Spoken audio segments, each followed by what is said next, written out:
There is a foot on this planet worth more than the Eiffel Tower, more than an entire NBA franchise. It has never been cloned. It cannot be replaced. And every single day, its owner walks into a stadium of 80,000 strangers and risks it, on purpose, for a living. This is Lionel Messi's left foot. And the strange thing isn't that it's worth 900 million, it's what it means to be the man attached to it. Every civilization has tried to answer the same impossible question. What is a human being actually worth? Ancient societies answered with land and blood. The modern world answers with a number, signed by an actuary who has never kicked a ball in his life. Messi's foot is reportedly insured for somewhere between 880 and 900 million. Nobody outside a small circle of lawyers knows the exact figure, but the number isn't the point. Somewhere along the way, a teenage boy's leg became a financial instrument. And once something becomes an instrument, it stops belonging entirely to the person carrying it. 3,000 years before insurance existed, the Greeks told a story about exactly this. As an infant, Achilles' mother dipped him into the river Styx, holding him by one heel to make him invincible, every part of him unbreakable, except the one place her hand never touched the water. He became the greatest warrior of his age, and he died from a single arrow,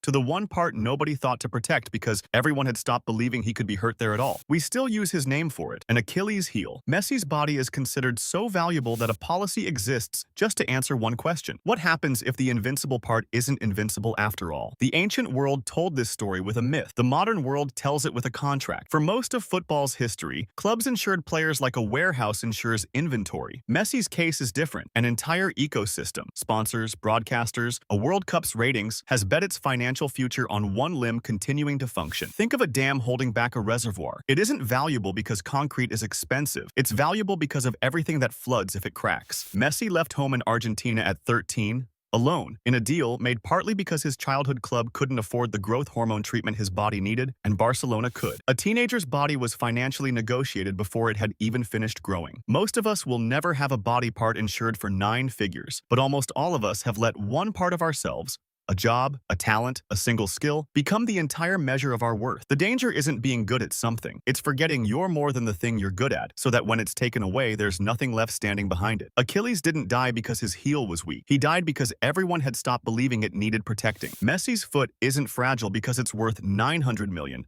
It's valuable because everyone finally admitted it was fragile all along. The real tragedy was never that a foot could be worth that much money. It's that it took a number that large for the world to remember he was human in the first place.